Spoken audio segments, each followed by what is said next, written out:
हम मानवों के स्वास्थ्य और क्षेम के लिए संक्रामक बीमारियों पर नियंत्रण करना आवश्यक होता है। इतिहास में इन सूक्ष्म जीवों की बदौलत मानवों ने अनेक स्वास्थ्य संबंधी दुखों और कष्टों को झेला है। सूक्ष्मजीव और परजीवी जो मेजबान में एक साथ रहते हैं, उन्हें उनके संबंधों के आधार पर हम 3 गुटों में बांट सकते हैं। सामान्य माइक्रोफ्लोरा समुदाय के सूक्ष्मजीव हर स्वस्थ मेजबान में रहते हैं। इनमें से कुछ संधि मिलते हैं, रोगजनक बन जाते हैं और इस प्रकार से इनमें से बहुत सारे सूक्ष्मजीव बीमारियों का कारण बन पाते हैं। इनमें से कुछ सूक्ष्मजीव लंबे समय तक चलने वाले संक्रामक बीमारियों के लिए जिम्मेदार होते हैं। इन्हें चिरकालिक संक्रमण कहा जाता है और कुछ सूक्ष्मजीव मामूली संक्रमण के लिए जिम्मेदार होते हैं। रॉबर्ट कोक नामक वैज्ञानिक ने सबसे पहले इन संबंधों के बारे में अध्ययन किया और उन्होंने संक्रामक बीमारियां और विशिष्ट बैक्टीरियम के बीच के संबंधों को स्पष्ट किया। इसी कारण आज हमारा रोगजनक सूक्ष्मजीव और बीमारियों के लक्षण, इनके संबंधों के बारे में आकलन बढ़ गया है। ये बीमारियां मानवों के साथ संपर्क के कारण या हवा और जल के कारण संक्रमित होती हैं।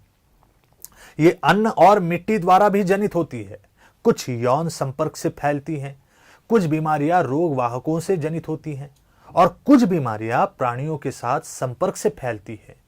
अनेक सूक्ष्मजीव पौधों में जैसे गेहूं, चावल, आलू, गन्ना, संतरा इत्यादि में भी बीमारियों को संक्रमित करते हैं।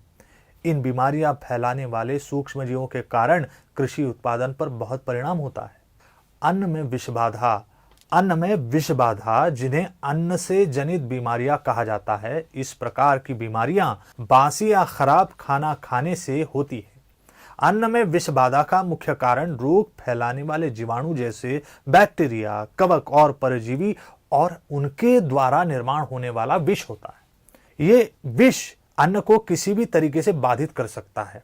अन्न बनाते समय, अन्न पर प्रक्रिया करते समय या फिर परोसते समय भी, घर में भी योग्य एहतियात लेकर अगर खाना पकाया न जाए तो वो खराब हो सकता है। पर्यावरण पर होने वाले बुरे परिणाम। पानी में काई का बड़े पैमाने में विकास होता है और जब ये मरती है तब इसका परिणाम विषैला होता है, जो अनेक जलचरों के मृत्यु का कारण बनती है।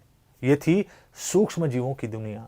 इनमें से कुछ हानिकारक होते हैं पर अधिकतर हमारे लिए लाभदायक ही सिद्ध होते हैं।